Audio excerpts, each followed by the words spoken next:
Hello friend, बहुत दिनों से आप लोगों का मैसेज आ रहा था कि सर वीडियो बनाइए। तो आज मुझे फाइनली मौका मिला है और एग्जामिनेशन टाइम, जैसा कि आप लोग जानते हैं, एग्ज़ाम बहुत नज़दीक है। तो मैं आप लोगों के लिए वीडियो बना रहा हूँ जो बहुत ही कॉमन और बहुत ही ज़्यादा इम्पॉर्टेंट टॉपिक आज का, सर्कुलेटरी सिस्टम में ब्लड। ठीक है, ब्लड क्या होता है, ब्लड में कितने कंपोनेंट्स होते हैं, क्या ये काम करते हैं, इन सब के बारे में हम लोग बहुत डिटेल स्टडी लेंगे ताकि आपका एकेडमिक यानी कि जॉब में बोर्ड देने वाले आपका एग्जामिनेशन अच्छा हो और साथ ही साथ आप कम्पिटिटिव पर्पज से भी आप लोग प्रैक्टिस हो जाए। ओके, तो आइए वीडियो स्टार्ट करते हैं। यस बच्चे लोग, आज का टॉपिक है ब्लड। What is blood? पहला क्वेश्चन दिमाग में ये आता है कि ब्लड है क्या। ह्यूमन सर्कुलेटरी सिस्टम टॉपिक चल रहा था और ह्यूमन सर्कुलेटरी सिस्टम में हम लोगों ने देख रखा था कि हमारे सर्कुलेटरी सिस्टम में बेसिकली 3 पार्ट होते हैं जो इन्वॉल्व होते हैं। नंबर 1 था ब्लड, नंबर 2 ब्लड वेसल्स और नंबर 3 हार्ट। ह्यूमन हार्ट के बारे में हम लोगों ने स्ट्रक्चर पढ़ लिया, उसके फंक्शंस पढ़ लिए, उसके मैकेनिज्म के बारे में डिस्कस कर लिया कि कैसे वो वर्क करता है, डबल सर्कुलेशन क्या होती है, और इससे रिलेटेड और भी मैं वीडियोस आपके लिए डालता रहूंगा। ठीक है, ब्लड क्या है? Blood is a connective tissue. The first line, a very important line, इस पर ध्यान देंगे हम लोग। क्या होता है भाई ब्लड? ब्लड एक कनेक्टिव टिश्यू है। तो फर्स्ट जो वर्ड यहाँ पर है कनेक्टिव। कनेक्टिव मींस कनेक्ट करने वाला, जोड़ने वाला, यानी ब्लड एक ऐसा सब्सटेंस है, बोल सकते हैं, जो हमारे बॉडी के ऑर्गन्स को दूसरे ऑर्गन से जोड़ कर रखता है। कैसे? How is possible? यस, बताते हैं। हम लोग खाना खाते हैं, न्यूट्रिशन हम लोगों ने पढ़ रखा है, रिस्पायरेशन हम लोगों ने पढ़ लिया है, ब्रीदिंग के बारे में हम लोगों ने कंसेप्ट ले लिया है। तो जो खाना हम लोग खाते हैं वो खाना डाइजेशन के बाद हमारे इंटेस्टाइन से उठ के बॉडी के हर एक सेल तक पहुंचता है, जिसे हम लोग एसिमिलेशन प्रोसेस बोल रहे थे। किसके जरिए जाता है भाई? ब्लड के जरिए, जो हमारे इलियम के विली पार्ट में था, है ना, फिंगर लाइक प्रोजेक्शन, जहां पर फूड जो है वो ब्लड के जरिए एब्जॉर्ब होता है और बॉडी के दूसरे पार्ट में पहुंचता है। अगर मैं बात करूँ ऑक्सीजन की, तो जब हम लोग सांस लेते हैं, when we inhale the oxygen, that oxygen are moved from our lungs through the alveoli, and alveoli is a bunch of capillaries, okay? and इसकी वजह से क्या होता है भाई कि वो alveolis में जो ऑक्सीजन पहुंचेगा, वहां पर हीमोग्लोबिन नाम का एक पिगमेंट होता है जो उस ऑक्सीजन को बाइंड अप करता है, बॉडी के हर पार्ट तक पहुंचा देता है। ठीक है, तो हम कह सकते हैं कि हमारे बॉडी में जितने भी सारे इसेंशियल सब्सटेंसेस हैं, like food, water, gases, molecule, waste product, ये सारे चीजें एक ऑर्गन से दूसरे ऑर्गन में पहुंचता है ब्लड के हेल्प से। क्योंकि हम लोग मल्टी सेलुलर हैं, तो हम लोग डायरेक्टली कोई काम डिफ्यूज करके नहीं कर सकते हैं, है ना। तो हमारे बॉडी में बहुत ही well developed, well organise system चल रहा है। तो ब्लड एक कनेक्टिव टिश्यू, कनेक्टिव क्योंकि ये सारे ऑर्गन को आपस में कनेक्ट करता है ताकि इंपॉर्टेंट और इसेंशियल सब्सटेंसेस को बहुत ही इजीली हम लोग ट्रांसपोर्ट कर सकें। ओके, टिश्यू क्यों बोलते हैं हम लोग? टिश्यू का मतलब होता है a group of cell which have the same origin and same function, है ना। पढ़ा होगा आप लोगों ने, क्लास 9 में पढ़ा होगा हिस्टोलॉजी टॉपिक में, जिसके बारे में डिस्कवर करने वाले साइंटिस्ट का नाम था ज़ेवियर बाइचैट, है ना। ये भी आप याद रख सकते हैं कि ज़ेवियर बाइचैट नाम के साइंटिस्ट ने, ठीक है, टिश्यू के बारे में डिस्कवर किया था। इनको हम लोग फादर ऑफ हिस्टोलॉजी बोलते हैं।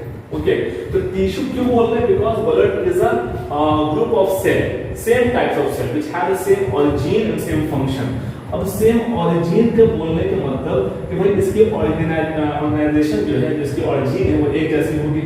कहां से है? तो ब्लड के जितने भी टाइप के सेल्स होते हैं वो बेसिकली बनते हैं बोन मैरो से। ओके, बोन मैरो से। बोन मैरो हमारे बोन के अंदर प्रेजेंट एक सब्सटेंस होता है लाइट येलोइश नेचर का। ओके, लाइट येलोइश कलर के होते हैं बेसिकली ये, और इसका काम होता है RBC cell, WBC cell, platelet cell को बनाना। जिस टॉपिक के बारे में आप लोग पढ़िएगा हेमेटोपोइसिस टॉपिक में, है ना, फॉर्मेशन ऑफ ब्लड, कैसे ये ब्लड बनाते हैं। और सबसे ज्यादा मैं बात करूं तो हमारे बॉडी में जो बोन मैरो प्रेजेंट है और सबसे ज्यादा जो ब्लड को फॉर्मेशन करता है, हेल्प करता है, वो हमारे पेल्विक रिडल है और हमारे थाइस बोन है। ओके, तो बोन मैरो से हमारे ब्लड के सेल्स बनते हैं। जब ऑरिजिन सेम हो गया ना, चाहे किसी भी टाइप के सेल हो, वो ब्लड में उसके ऑरिजिनेशन सेम है। Okay, and perform same function. Function कैसे परफॉर्म कर रहा है? क्योंकि ऐसे में डिस्कस करूंगा तो सारे सेल का अपना अलग अलग काम है, लेकिन मैं ओवरऑल बात करूं ब्लड का, तो ब्लड का बेसिकली एक ही काम है, ट्रांसपोर्ट करना, चीजों को पहुंचाना। ओके, तो इस अकॉर्डिंगली हम बोल सकते हैं कि ब्लड इज अ टिश्यू, है ना, it is a connective tissue. Connective because they connect one organ to another organ. Tissue because they have a different types of cell, ठीक है, which have a same origin and perform same function. Okay. Now second point, there are two basically components of blood. Number first one is the plasma and number second one is the blood cells. अब plasma क्या होता है समझेंगे हम लोग बहुत ही अच्छे से. प्लाज्मा क्या होता है भाई? प्लाज्मा ब्लड में प्रेजेंट एक वाटरी सब्सटेंस होता है, एक लिक्विड सब्सटेंस होता है, जिसकी वजह से बेसिकली ब्लड जो है वो फ्लो करती है. ओके, अगर मैं ब्लड की बात करूं तो ब्लड में 55% में वो प्लाज्मा होता है. चलो ओके, समझ में आ रहा है बात? इसको नोट डाउन कर लीजिएगा, सारे पॉइंट्स को आप नोट डाउन कर लीजिएगा, आपको ये बहुत ही ज्यादा इंफॉर्मेटिव रहेगा. अगर मैं ब्लड की बात करूं तो ब्लड में 55% प्लाज्मा प्रेजेंट होता है एंड 45% ब्लड सेल्स होते हैं. अब ब्लड सेल्स में चाहे कोई भी हो, आरबीसी हो, डब्ल्यूबीसी हो, प्लेटलेट्स हो, सबके सब 45% में एंड 55% प्लाज्मा कैरी करता है. प्लाज्मा क्या होता है इसके बारे में डिटेल जानते हैं हम लोग. Number first point plasma related, देखिए मैं यहां लिख देता हूं प्लाज्मा. प्लाज्मा एक लिक्विड सब्सटेंस है जिसमें बेसिकली 90 to 92% वाटर प्रेजेंट होता है. ओके, प्लाज्मा में 90 to 92% वाटर प्रेजेंट होता है और सबसे ज्यादा वाटर प्रेजेंट होने की वजह से ये फ्लोट करने में हेल्प करता है. ठीक है ना, ब्लड सेल्स इसी की वजह से ट्रांसपोर्ट करते हैं बहुत ही इजीली. एंड जो रेस्ट ऑफ द 8 to 10% है इसमें क्या होते हैं भाई? इसमें बेसिकली होते हैं प्रोटीन, है ना, जो भी सॉल्युबल प्रोटीन्स होते हैं वो प्रोटीन प्रेजेंट होती है हमारे प्लाज्मा में. जैसे लाइक में बात करूंगा तो फिब्रिन है, ग्लोबिन है, एल्बुमिन है. ठीक है ना, आपने नाम सुना होगा या फिर आगे सुनिएगा. तो ये सब जो प्रोटीन है ये प्लाज्मा में कैरी होते हैं. ओके, इसके अलावा कुछ न्यूट्रिशनल वैल्यू जितने भी न्यूट्रिएंट्स होते हैं जब हम खाना खाते हैं, डाइजेस्टेड फूड जो होते हैं वो प्लाज्मा कैरी करता है, वेस्ट कैरी करता है. ओके, हार्मोन्स कैरी करता है, एंडोक्राइन सिस्टम से जो हार्मोन्स निकलते हैं, पिट्यूटरी ग्लैंड से, हमारे दूसरे ग्लैंड से वो हार्मोन्स कैरी करता है, etc. तो ये 8 to 10% में ये सारी चीजें होती हैं. Okay, now next point, plasma में जो बेसिकली कलर होता है वो होता है pale yellow colour, pale yellow in colour, या फिर आप इसको बोल सकते हो लाइट येलोइश इन कलर, हल्के पीले रंग का, लाइट येलोइश. या फिर किसी किसी बुक में भी लिखा हुआ है कि ये स्ट्रॉ कलर का भी होता है. ठीक है, स्ट्रॉ मतलब जो मैं बात करूं बांस की जो बंसी होती थी ना, हाँ, तो वह हल्के पीले कलर की होती थी, तो वो स्ट्रॉ कलर के भी हो सकते हैं. ठीक है, तीनों लाइन में लिख सकता है स्ट्रॉ कलर. कंफ्यूज नहीं करेंगे आप लोग. प्लाज्मा 90 to 92% वाटर कैरी करता है, 8 to 10% प्रोटीन कैरी करता है, न्यूट्रिएंट, वेस्ट मटेरियल, हार्मोन्स, ये सारी चीजें कैरी करता है. इसके colour basically pale yellow colour या लाइट येलोइश कलर के होते हैं. Okay, now next point, blood cells जो होते हैं, ब्लड सेल्स बेसिकली 3 टाइप्स के होते हैं, आरबीसी, डब्ल्यूबीसी एंड प्लेटलेट्स. क्या होता है आरबीसी, डिस्कस करते हैं. इतना आप लोग नोट डाउन कर लिया तो आप इसके नोट डाउन करेंगे, कॉपी जरूर लेके बैठे हैं आप लोग, तो लिखते रहें, आपके शॉर्ट नोट्स तैयार हो जाएगा. ओके, और अगर आपको नोट्स चाहिए होगा तो आप मुझे कमेंट बॉक्स में बताइएगा, मैं आप लोगों के लिए एक नोट्स पीडीएफ बना के अपने टेलीग्राम चैनल पर डाल दूंगा और आप लोग वहां से डाउनलोड करके पढ़ सकते हैं. ठीक है, तो अगर आपके कोई क्वेश्चंस होगा, कोई क्वेरीज होगी, आप कुछ चाहते हो उससे रिलेटेड, तो आप मुझे कमेंट सेक्शन में जरूर बताना. चलिए नेक्स्ट टॉपिक, आरबीसी. आरबीसी क्या होता है? आरबीसी का बेसिकली जो फुल फॉर्म होता है, it stand for red blood cell और रेड ब्लड कॉर्पस्कल्स. ठीक है, रेड ब्लड सेल्स और रेड ब्लड कॉर्पस्कल्स बोलते हैं लोग इसको. ओके, इसका जो साइंटिफिक नेम होता है वो होता है इरिथ्रोसाइट. इरिथ्रोसाइट. अब साइंटिफिक नेम क्या होता है? क्लास 9th में हम लोगों ने नॉमेनक्लेचर में पढ़ा था कि कुछ ऐसे नाम होते हैं जिसको पूरा वर्ल्ड एक्सेप्ट करता है. ठीक है, तो इस नाम को बोलते हैं साइंटिफिक नेम और बायोलॉजिकल नेम. तो यहाँ पर जो इरिथ्रोसाइट्स है ना, ये पूरे वर्ल्ड के लिए एक्सेप्टेबल है. ठीक है, अगर मैं दुनिया के किसी भी देश में चला जाऊंगा ब्लड रिपोर्ट लेकर के अपना और उस पर अगर इरेथ्रोसाइट मेंशन किया हुआ है तो सारे डॉक्टर समझ जाएंगे जहां ये आरबीसी के बारे में बात हो रही है। लेकिन मे बी अगर मैंने आरबीसी वहां पे सिर्फ लिखा है, रेड ब्लड सेल्स लिखा है, तो मे बी उस लैंग्वेज में वहां पर नहीं जानते, क्योंकि इंग्लिश की बहुत वैरायटीज, ऑस्ट्रेलियन इंग्लिश अलग है, अमेरिकन इंग्लिश अलग है, ब्रिटिश इंग्लिश अलग है ना। तो हम लोग साइंटिफिक नेम को भी याद रखते हैं, इसको भी आप लोग हमेशा याद रखें भाई। आरबीसी सेल का जो साइंटिफिक नेम होगा वो होता है इरेथ्रोसाइट्स। ओके, इसके जो बेसिकली शेप्स होते हैं, जो स्ट्रक्चर होता है वो होता है आपका दिस शेप लाइक स्ट्रक्चर, और या फिर बोल सकते हैं हम लोग इसको बाइकनकेव स्ट्रक्चर। ओके, ये कुछ ऐसा होगा देखने में बच्चे लोग, दिस शेप लाइक स्ट्रक्चर, चपटा। और एक बहुत ही अमेजिंग फैक्ट मैं बताऊं तो हमारे बॉडी में, चूंकि हम लोग की बॉडी में पूरी के पूरी यूकैरियोटिक है ना, हमारे बॉडी में जितने भी सेल्स होते हैं उसमें न्यूक्लियस होता है, वेल डिफाइंड न्यूक्लियस प्रेजेंट होता है। लेकिन आरबीसी सेल जब नया बन रहा होता है बोन मैरो से, सपोज करिए कि हमारे बोन मैरो है, बोन के अंदर प्रेजेंट बोन मैरो है और यहाँ पर आरबीसी का फॉर्मेशन हो रहा है, तो ये जो आरबीसी जो बन रहे हैं ना, ये न्यूक्लियस वाले होते हैं, यानी कि इमैच्योर आरबीसी, जो नए नए आरबीसी बनते हैं उनमें क्या होता है भाई, न्यूक्लियस प्रेजेंट होता है। बट जैसे ही ये मैच्योर होते हैं, बड़े हो जाते हैं, अब मैच्योर आरबीसी सेल है लैक ऑफ न्यूक्लियस, उसमें न्यूक्लियस नहीं होता है और वो प्रोकैरियोटिक नेचर के हो जाते हैं। ये एक अमेजिंग फैक्ट है भाई।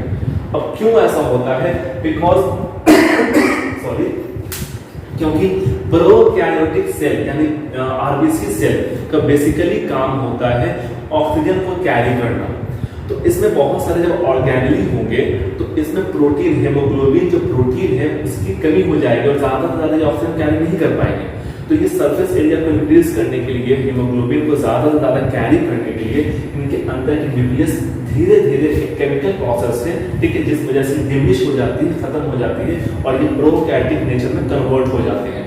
ओके, और डिटेल के बारे में हम लोग इसको इरेथ्रोपोइसिस के टॉपिक में डिस्कस करते हैं।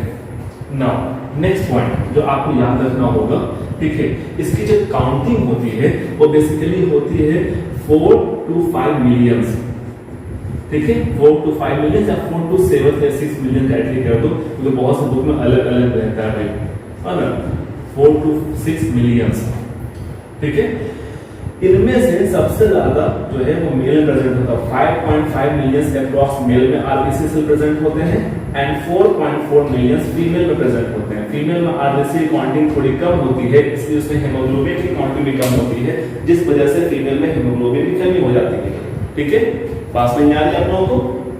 नाउ नेक्स्ट पॉइंट जो बात करेंगे, इसका बेसिकली काम क्या है, तो आरबीसी सेल के साथ एक प्रोटीन एडेड होता है, that is called the haemoglobin. Globin बच्चे लोग एक प्रोटीन होता है, ग्लोबिन इज अ प्रोटीन, ठीक है ना। हेम जो वर्ड आया है ब्लड है, हेम पिगमेंट है ना, एक पिगमेंट है जो ग्लोबिन नाम के प्रोटीन के साथ अटैच है। ओके, तो हेमाटोलॉजी पढ़ते हैं ना भाई, the branch of biology in which we study about blood is called hematology. तो हेमा मतलब blood, okay, and tology, logy मतलब टू स्टडी, तो हेमाटोलॉजी मतलब के ब्लड की स्टडी। तो हेमोग्लोबिन यानी ब्लड के साथ जो ग्लोबिन नाम की प्रोटीन अटैच है, बेसिकली करता क्या है, ये जो हेमोग्लोबिन प्रोटीन है ये चारों तरफ अपने चारों कॉर्नर पर एक एक ऑक्सीजन को कैरी करता है। दैट मींस वन हेमोग्लोबिन, ठीक है ना, क्या कैरी करेगा भाई, 4 ऑक्सीजन को कैरी करता है। याद रखेंगे हम लोग, एक हेमोग्लोबिन के जो मॉलिक्यूल है वो 4 ऑक्सीजन को कैरी करते हैं। ओके, ये कंसेप्ट याद रखेंगे हम लोग। और इसके बारे में और डिटेल हम बताएं आप लोगों को, थोड़ा सा डिटेल में चले जाएं तो प्रोटीन के बेसिकली जो स्ट्रक्चर होता है वो प्रोटीन के स्ट्रक्चर 4 तरह का होता है। ओके, प्रोटीन के बारे में आप लोगों को मैंने बहुत पहले डिस्कस किया था, शायद आपके दिमाग से निकल गया हो, जिसे भी आप याद रखें। Protein is a chain of amino acid, protein is a chain of amino acid, बहुत सारे अमीनो एसिड के चेन होता है प्रोटीन। लाइक सपोज करिए leucine, isoleucine, valine, histidine, proline, ऐसे चलके बहुत सारा अमीनो एसिड है, तो इसके चेन को बोलते हैं हम लोग प्रोटीन।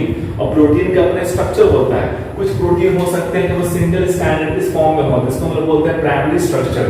कुछ ऐसे हो सकते हैं जो आपके चेन बनाते हो और ये एक तरह का प्लेट एक शीट का फॉर्मेशन कर रहे हो, जिसे बोलते हैं हम लोग सेकेंडरी टाइप के प्रोटीन।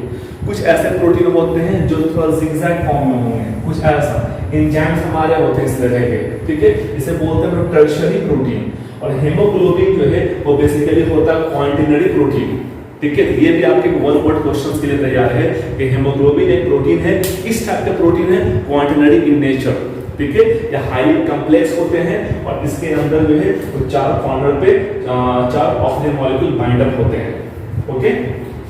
तो आरबीसी का scientific name erythrocyte, this shape like structure या बाइकनकेव स्ट्रक्चर।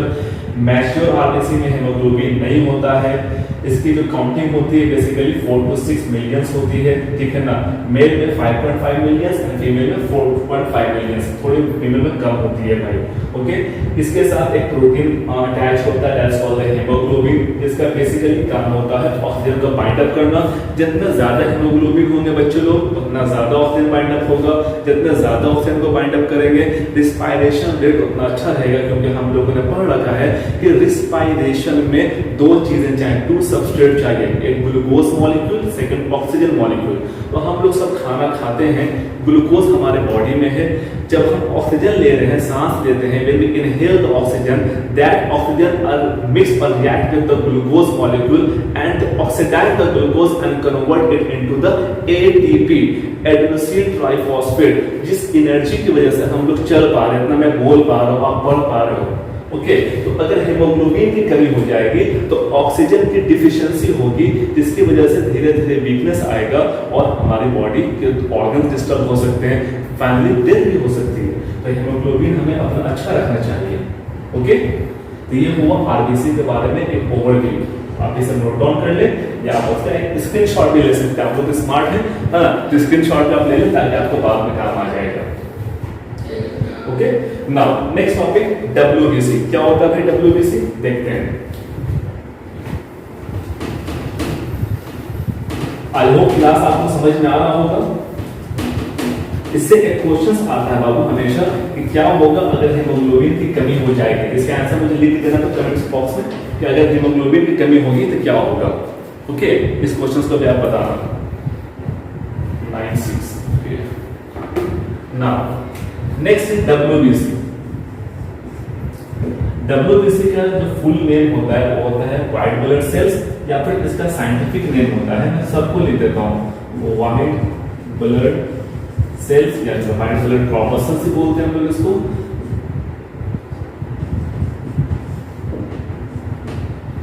इसका साइंटिफिक नेम होता है ल्यूकोसाइट। ल्यूकोसाइट कोई कलर नहीं होता, कलरलेस होता है बेसिकली डब्ल्यूबीसी, ठीक है। इसको जो शेप होते हैं वो बेसिकली होते हैं राउंडेड शेप और इररेगुलर। इररेगुलर मतलब अब यहां पर एक वर्ड क्वेश्चन पूछता है अमीबोइड शेप। कोई पूछ दे आपसे, एनटीएस में पूछा गया था ये क्वेश्चन एक बार, ठीक है, कि कौन से ऐसे ब्लड सेल हैं जो अमीबा के शेप के हैं। अमीबा इररेगुलर था, याद हो रहा होगा, अमीबा को कैसे में ड्रॉ कर देंगे वो उस शेप में आ जाएगा, ये एक अमीबा है। तो डब्ल्यूबीसी भी एक इररेगुलर शेप का है, ठीक है ना, इसका कोई शेप परमानेंट नहीं होता है ना। इररेगुलर शेप एक वाहिद एक अकेला ये एक ऐसा सेल है कि आपका 1 वर्ड के लिए क्वेश्चन तैयार हो रहा है, ठीक है, ओके। नाउ ये एक यूकैरियोटिक होते हैं, आरबीसी प्रोकैरियोट्स है, उसके अंदर के न्यूक्लियस नहीं थे, जबकि ये एक यूकैरियोटिक है। इसका मतलब इसमें वेल डिफाइंड न्यूक्लियस भी होंगे और बाकी सारे न्यूक्लियस आपके सेल ऑर्गेनेल भी होंगे। नाउ नेक्स्ट, इसकी काउंटिंग बहुत कम होती है, मैक्सिमम जो है वो 8000 को 11,000 हो सकती है। इसकी काउंटिंग बहुत ज्यादा नहीं होती है। क्यों नहीं होती है? क्योंकि डब्ल्यूबीसी का बेसिकली काम होता है हमारे बॉडी में जो भी इन्फेक्शियस एजेंट हैं, जो पैथोजेंस होते हैं, जो हमें डिमांड करते हैं, जो हमारी इम्यूनिटी को डाउन करते हैं, उनसे लड़ना, उसे मार देना, ताकि हमारे बॉडी को हेल्दी रखा जा सके, ठीक है। तो डब्ल्यूबीसी का बेसिकली काम है फाइट अगेंस्ट द डिजीज, है ना, किल द पैथोजेंस। ये सब वर्ड आप याद रखिए, कीवर्ड्स है, ये आप कॉपी में अगर मेंशन करोगे तो आपके आंसर की ग्रेविटी थोड़ी बढ़ेगी, ओके। तो यहाँ पर इसको हम लोग इसी वजह से क्या बोलते हैं, soldier of the body. Body का सिपाही है भाई, हमारे बॉडी को बचा कर रखता है, डिजीज से बचाता है, ओके हाँ।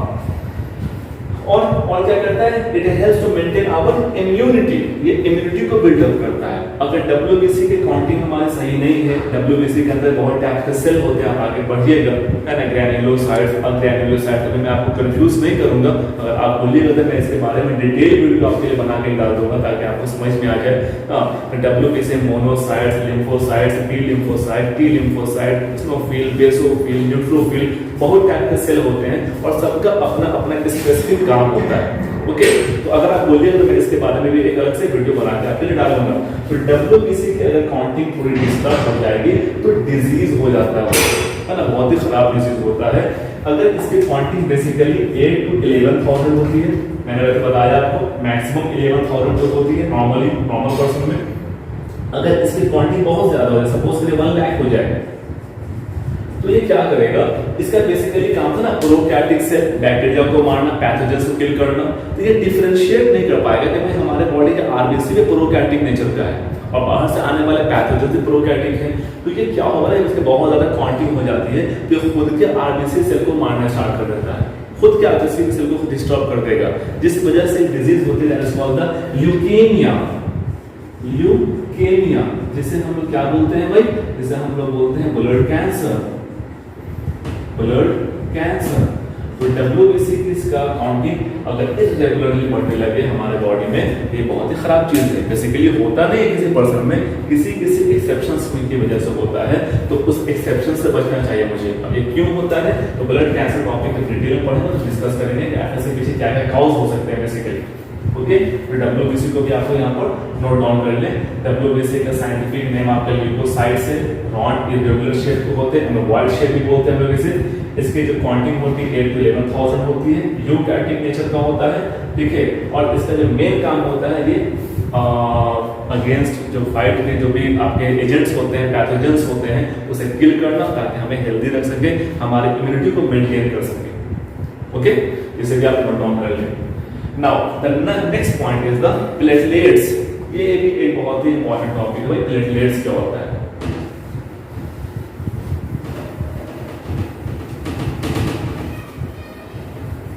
आई होप आप लोगों को समझ में आ रहा होगा, अगर कहीं पे कोई डाउट है तो आप वहां पे कमेंट बॉक्स में लिख सकते हैं। देखिए क्या होता है प्लेटलेट्स। प्लेटलेट्स का जो साइंटिफिक नेम होता है बच्चों लोग, वो होता है थ्रोम्बोसाइट्स। थ्रोम्बोसाइट्स, ठीक है। इसका जो साइज होता है ये बहुत छोटा होता है, मतलब आरबीसी से भी छोटा होता है बेसिकली। आरबीसी का जो साइज था ना वो आपका 7 माइक्रोन अप्रॉक्स था, 5 to 7 माइक्रोन, ठीक है। म्यू आपने पढ़ा होगा, माइक्रोन एक यूनिट होती है। और WBC तो भाई बड़े होते हैं, हमारा अप्रॉक्स 12 to 14 माइक्रोन होता है। जबकि सबसे छोटा सेल जो है वो प्लेटलेट्स के सेल होते हैं, ये 2 to 3 ही माइक्रोन के होते हैं। ये भी एक वन वर्ड क्वेश्चन आपका तैयार हो गया कि which one is the smallest cell in our blood, ठीक है। तो प्लेटलेट्स याद रखेंगे कितना साइज होता है भाई, सिर्फ और सिर्फ 2 to 3 micron, 2 to 3 micron mu इसका साइज होता है। ओके समझ आ रही बात आप लोगों को। नाउ नेक्स्ट इसके जो काउंटिंग होती है ये आरबीसी से कम और WBC से ज्यादा होती है, ठीक है। आरबीसी काउंटिंग कितनी थी, आरबीसी का काउंटिंग थी आपकी 5 to 6 मिलियंस, WBC काउंटिंग थी 8 to 11,000। जबकि इसकी काउंटिंग WBC से ज्यादा होगी और आरबीसी से कम होगी। इसकी जो काउंटिंग होती है वो बेसिकली होती है 4 to 5 lakhs या 3 to 5 lakhs कर सकते हो, अलग अलग बुक में अलग अलग लिखते हैं, है ना। तो एक अपना सेफ साइड में होगा 3 to 5 lakhs होता है बेसिकली इसमें। अगर कौन सा डिजीज है जिसकी वजह से प्लेटलेट से क्वांटिटी कम होने लगती है, बताओ अगर आपको, बहुत ही कॉमन है, हमेशा टीवी में सुनने को मिल जाता है। यस बहुत अच्छा बोला आपने, डेंगू। अगर डेंगू किसी को अगर हो जाएगा तो उसके बॉडी में प्लेटलेट्स की क्वांटिटी कम हो जाती है भाई, है ना। प्लेटलेट्स कम होने लगता है, ये बहुत ही खराब है। हाँ प्लेटलेट्स की क्वांटिटी 3 to 5 lakhs या 2 to 5 lakhs बेसिकली होती है। ओके ये भी कलरलेस होते हैं। इसका मेन काम होता है बच्चों लोग क्लॉटिंग, ब्लड को क्लॉट करना, खून को थक्का बनाने में, जमाने में हेल्प करता है। कहीं पे कट हो जाए, इंजरी हो जाए तो वहां पे ब्लड को जमाने में हेल्प करता है। अब इससे एक क्वेश्चन तैयार होता है बहुत ही अच्छा, बहुत ही कंसेप्चुअल, कि अगर प्लेटलेट्स हमारे बॉडी में ब्लड क्लॉट करने में हेल्प करता है तो अभी भी ब्लड हमारे बॉडी में मूव कर रहा है, तो ब्लड बॉडी के अंदर क्यों नहीं क्लॉट कर गया? प्लेटलेट तो प्रेजेंट है तो अभी भी ब्लड जम जाना चाहिए था, अभी क्यों नहीं जम रहा है? वजह, इसकी रीजन ये होगी क्योंकि प्लेटलेट्स अकेला ब्लड क्लॉट नहीं करता है। ठीक है, बात समझ में आ रही है अच्छे से? प्लेटलेट्स अकेला ब्लड को क्लॉट नहीं करता है। कब क्लॉट करेगा?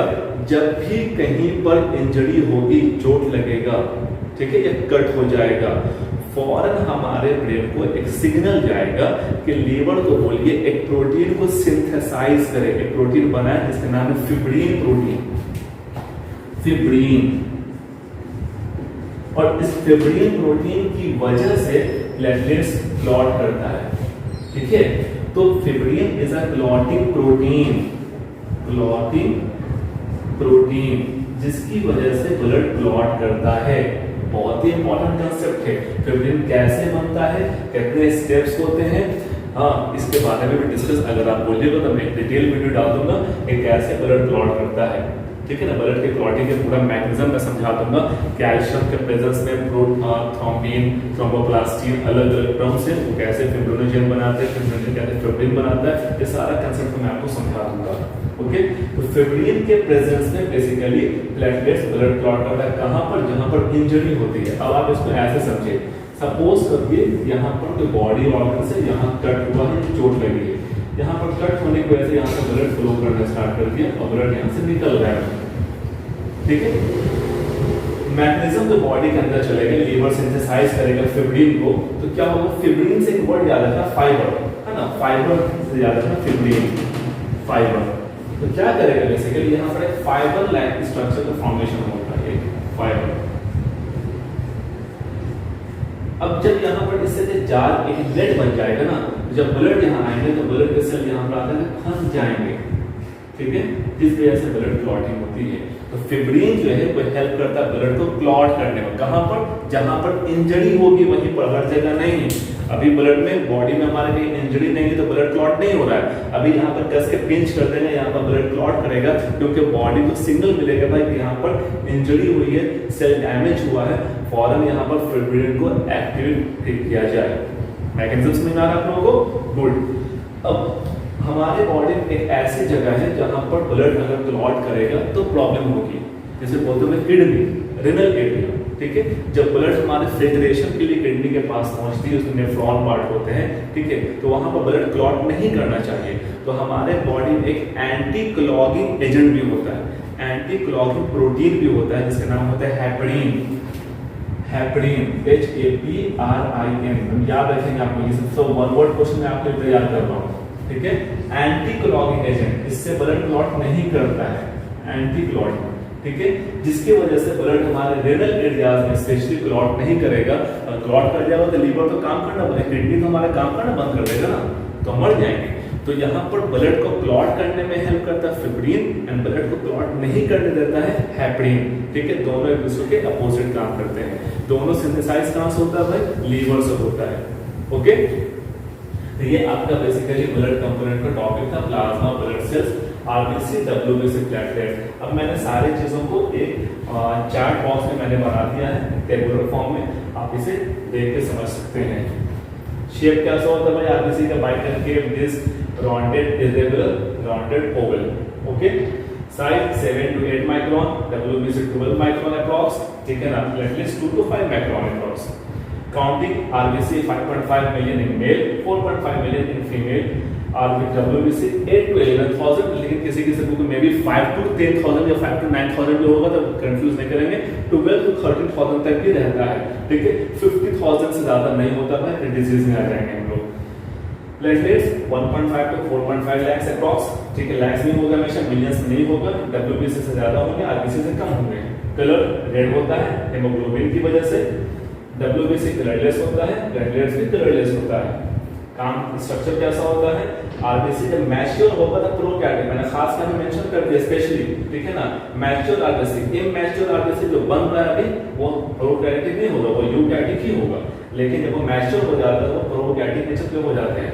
WBC की साइज आपकी जो होगी वो कैसे होगी भाई, यूकैरियोटिक। और प्लेटलेट्स नॉन न्यूक्लिएटेड, इसमें न्यूक्लियस नहीं होता है बेसिकली। फंक्शन आरबीसी ऑक्सीजन को ट्रांसपोर्ट करता है हीमोग्लोबिन के प्रेजेंस में। WBC fight against the disease, बीमारी से लड़ने में हेल्प करता है। And platelets help in clotting, खून को जमाने में, थक्का बनाने में हेल्प करता है। ओके, अब इसके बारे में अगर आप लाइफ स्पैन में याद रखना चाहते हो तो याद रख सकते हो। WB का आरबीसी की सबसे ज्यादा लाइफ स्पैन होती है अप्रॉक्स 120 डेज। हर 120 दिन के बाद आरबीसी मर जाता है, नया आरबीसी बनता है, फॉर्मेशन होती है। और जो डाइजेस्ट होता है, जो आपके पुराने जो आरबीसी सेल्स होते हैं, वो स्प्लीन हमारे बॉडी में ऑर्गन होता है, वो उसे एंजॉय कर लेता है। ठीक है, इसलिए हम लोग स्प्लीन को ग्रेवयार्ड बोलते हैं, ग्रेवयार्ड ऑफ ब्लड, है ना। आरबीसी का कब्रिस्तान है वो।